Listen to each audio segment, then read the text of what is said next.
குட்டி சிங்கங்களின் நட்பு. ஒரு அழகான காடு. மஞ்சள் நிற சூரிய ஒளி மரங்களுக்குள் ஊடுருவி பூக்கள் எல்லாம் சிரித்துக் கொண்டிருந்தது. அந்த காட்டின் நடுவில் 2 குட்டி சிங்கங்கள் வாழ்ந்து வந்தன. ஒரு குட்டி சிங்கத்தின் பெயர் குட்டி, மற்ற குட்டி சிங்கத்தின் பெயர் மிட்டி. குட்டியும் மிட்டியும் பிறந்த நாளிலிருந்தே நண்பர்கள். எங்கே போனாலும் சேர்ந்து போவார்கள். விளையாடினாலும் ஓடினாலும் சாப்பிட்டாலும் எல்லாம் ஒன்றாகத்தான். ஒரு நாள் காலை, இன்று நாம காடுக்குள்ள ரொம்ப தூரம் போகலாமா என்று குட்டி கேட்டது. வாவ், கண்டிப்பா போகலாம் என்று மிட்டி மகிழ்ச்சியாக குதித்தது.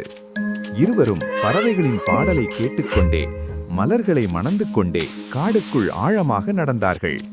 அப்போது திடீரென்று சப் சப். இந்த சத்தம் என்ன என்று மிட்டி பயந்தது. அது பார்த்தது ஒரு சின்ன மான்குட்டி புதரில் சிக்கி நடுங்கிக் கொண்டிருந்தது.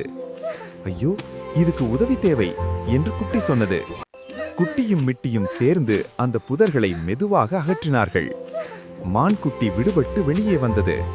நன்றி நன்றி என்று மான்குட்டி கண்களில் மகிழ்ச்சியுடன் பார்த்தது.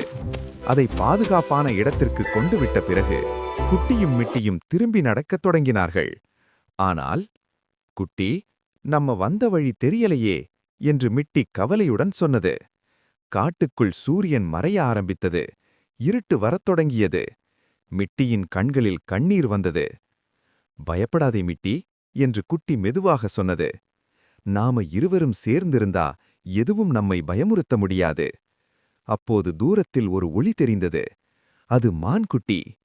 நீங்க வழி தவறிட்டீங்களா? வாங்க, நான் வழிகாட்டுறேன் என்று அது சொன்னது. மான்குட்டியின் உதவியுடன் குட்டியும் மிட்டியும் பாதுகாப்பாக வீட்டை அடைந்தார்கள். அம்மா சிங்கம் அவர்களை கட்டிப்பிடித்து, நல்ல மனசு இருந்தா நல்லது திரும்ப வரும் என்று சொன்னாள். அந்த நாள் முதல் குட்டியும் மிட்டியும் ஒரு விஷயம் புரிந்து கொண்டார்கள். நட்பு, உதவி, தைரியம், இதுதான் உண்மையான பலம்.